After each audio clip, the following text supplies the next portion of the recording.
it across the globe. Don't just sit down not doing anything. Do a mini research. Use your device, your tools to research what is happening across the globe. It's a hostile world we are living in. The only place you can find comfort that is not hostile is the atmosphere that you've created. Then seeking the presence of God. That place, create it. Praise the Lord. So let's look together the book of Hebrews chapter 10, 24 through to 25.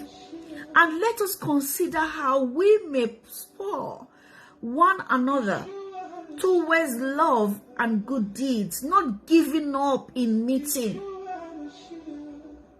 together as one.